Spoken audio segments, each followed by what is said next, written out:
হরে কৃষ্ণ কৃষ্ণ কৃষ্ণ হরে হরে, হরে রাম রাম রাম হরে হরে। নমস্কার বন্ধুরা, সুখের চাবি চ্যানেলে আপনাদের সকলকে জানাই স্বাগত। আমি আশা করি আপনারা সকলে ভগবান বা ঈশ্বরের কৃপায় ভালোই আছেন, সুস্থ আছেন। বন্ধুরা, আপনারা যদি লাইভে কিছু শিখতে চান বা জানতে চান তাহলে চ্যানেলটি সাবস্ক্রাইব অবশ্যই করুন। বন্ধুরা, স্বয়ং শনি মহারাজ বলেছেন, যে ভক্ত বাড়ির মধ্যে এই একটি গাছ লাগিয়ে রাখে শনি মহারাজের কৃপায় সেই ব্যক্তি সারা জীবন রাজার হালে থাকবে। হ্যাঁ বন্ধুরা, আজ আমি আমার এই ভিডিওটির মাধ্যমে এমন একটি বিশেষ পবিত্র গাছের কথা বলবো। এই গাছটি যদি আপনারা গৃহের মধ্যে লাগাতে পারেন তাহলে আপনাদের বাড়ির মধ্যে এতটাই পজিটিভ এনার্জি উন্মুক্ত হবে, যার ফলে আপনাদের জীবনে কখনোই সুখ শান্তি ও ধন সম্পত্তির কমতি হবে না। অর্থ যেখান থেকেই হোক আপনাদের হাতে আসবে। এছাড়াও শাস্ত্র বলছে, এই গাছটি গৃহচত্বরে থাকলে এই গাছটির ইতিবাচক স্বভাবে আপনারা কিন্তু কয়েকটা দিনের মধ্যেই বিপুল ধন সম্পত্তি ঐশ্বর্যে মালিক হয়ে যাবেন। তবে এই গাছটি গৃহে রাখা বা রোপণ করার কিছু শাস্ত্রীয় নিয়ম বিধি রয়েছে। সেগুলি যদি আপনারা না মানেন তাহলে কিন্তু এই গাছ গৃহে রেখে ভিখারিও হয়ে যেতে পারেন। যাই হোক বন্ধুরা, আমাদের বাস্তুশাস্ত্রে গাছ গাছালির ওপর অনেক কিছু বিধি বিধান রয়েছে এবং আমাদের প্রকৃতিতে এমন কিছু কিছু গাছ রয়েছে, সেই গাছগুলো কিন্তু অত্যন্তই ইতিবাচক হিসাবে প্রমাণিত হয়। দেখুন বন্ধুরা, বাড়ির পবিত্রতা বজায় রাখতে, বাড়ির মধ্যে আনন্দ সুখ শান্তি বজায় রাখতে, বিভিন্ন দেবদেবীর আশীর্বাদ প্রাপ্ত করার জন্য এমন কিছু কিছু গাছ রয়েছে এবং সেই পবিত্র গাছগুলির মধ্যে আমি আপনাদেরকে যে গাছটির কথা বলবো সেটিও কিন্তু অত্যন্ত পবিত্র এবং এই গাছটিকে ধন সম্পত্তি বৃদ্ধির সহায়ক গাছ হিসাবে চিহ্নিত করা হয় এবং এই গাছ যে গৃহে থাকে সেই গৃহের জাতক জাতিকাদের ওপর শনিদেবের কৃপা বর্ষিত হয়। বন্ধুরা, জ্যোতিষশাস্ত্রে শনিদেবকে ন্যায়ের দেবতা বলে গণ্য করা হয়েছে, তাই শনি মহারাজের আশীর্বাদ আমাদের প্রত্যেকেরই প্রয়োজন। আর এই গাছটি হলো পবিত্র স্বামী গাছ। আগে হ্যাঁ বন্ধুরা, এই স্বামী গাছ যেই পরিবারে থাকে সেই পরিবারে কিন্তু সব দিক থেকেই সুখ শান্তি সমৃদ্ধি কিন্তু লেগেই থাকে। বন্ধুরা, আপনারা প্রত্যেকেই জানি যে যদি কোনো ব্যক্তির কুণ্ডলিতে যদি শনি দোষ চলে কিংবা শনির যদি মহাদশা চলে তাহলে সেই ক্ষেত্রে সেই জাতক বা জাতিকাকে সমগ্র দিক থেকে বিভিন্ন রকম সমস্যায় পড়তে হয়। আর আমাদের হিন্দু শাস্ত্র মতে এই স্বামী গাছ বাড়িতে লাগানো হলে তাহলে শনি মহারাজ অত্যন্ত প্রসন্ন হন। তারই সাথে সাথে এই গাছটি গৃহে থাকলে এই সব ভুল কাজগুলি করা যাবে না। আর আপনারা যদি ভুল করেও এই সমস্ত কাজগুলি যদি করেন তাহলে শনি মহারাজ আপনাদের ওপর অত্যন্তই রাগান্বিত হবেন। তাই আপনারা যদি এই গাছ গৃহে লাগান তাহলে অবশ্যই বিশেষ কিছু সতর্ক আপনাদের পালন করতেই হবে। হ্যাঁ বন্ধুরা, কিছু নিয়ম আপনাদেরকে মেনে চলতে হবে, নতুবা জীবনে মঙ্গলের জায়গায় অমঙ্গলও হয়ে যেতে পারে।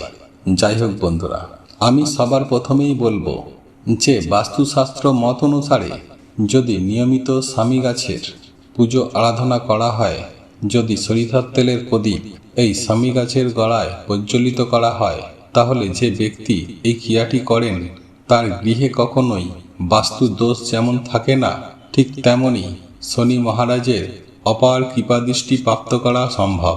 এছাড়াও এই গাছের পুজো করলে ধন ঐশ্বর্য বৃদ্ধি ঘটে বিপুল পরিমাণে।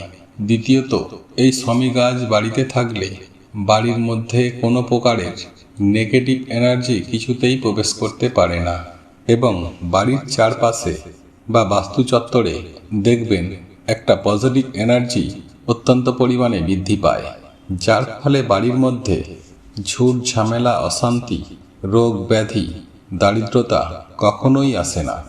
দেখুন বন্ধুরা, স্বামী গাছ বাড়িতে থাকলে ভূত পেত পিশাচ এছাড়াও কোনো গোপন শত্রু আপনার কখনো ক্ষতি করতে পারবে না।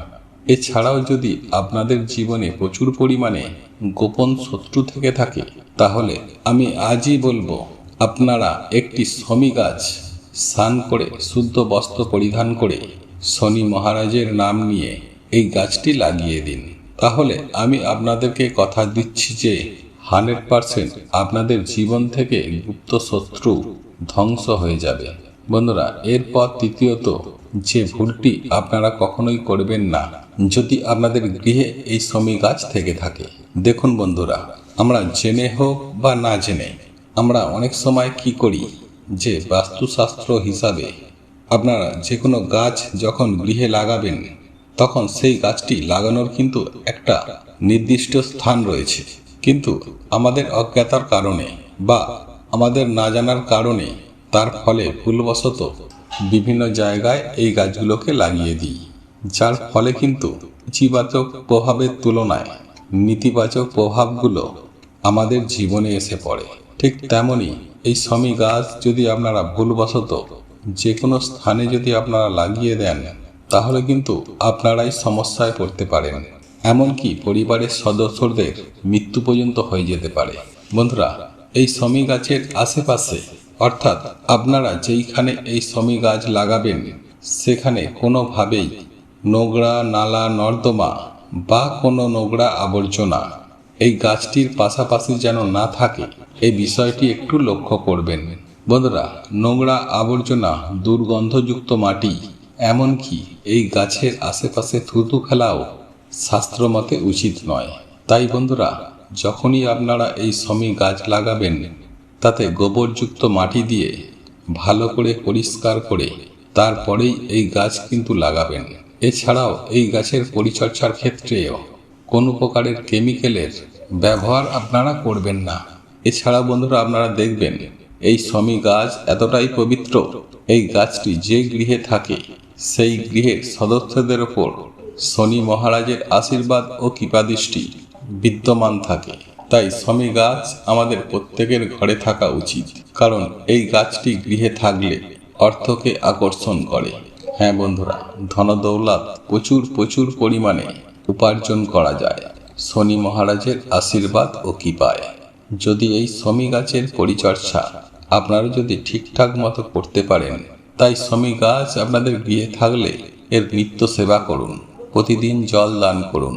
এছাড়াও সন্ধ্যার সময় হোক বা দুপুরের সময় হোক আপনাদের সুবিধা অনুযায়ী একটি তিলের তেলের প্রদীপ কিন্তু শমী গাছের গোড়ায় অবশ্যই প্রজ্বলিত করবেন। সেই সঙ্গে ধূপ অবশ্যই দেবেন, আর যদি পারেন একটি দুটো ফুলও দিতে পারেন। এটিও কিন্তু একটি অত্যন্ত কাজ হিসাবে গণ্য করা হয়। বন্ধুরা, এরপর চতুর্থ বিষয়টি আপনাদেরকে বলে দিই যে এই গাছটি লাগাবেন কোথায়। বন্ধুরা, আমি সবার প্রথমেই বলি যে এই শমী গাছ আপনারা যে কোনো নার্সারিতে পেয়ে যাবেন, তাতে কোনো সমস্যা নেই, কিন্তু এই গাছটি আপনারা আপনাদের বাড়ির বা বাগানে লাগাতে পারেন টবের মাধ্যমে। তবে বন্ধুরা, এই গাছটি গৃহের মধ্যে রাখবেন না, অর্থাৎ ঘরের ভেতরে রাখবেন না, ঘরের বাইরে লাগাবেন।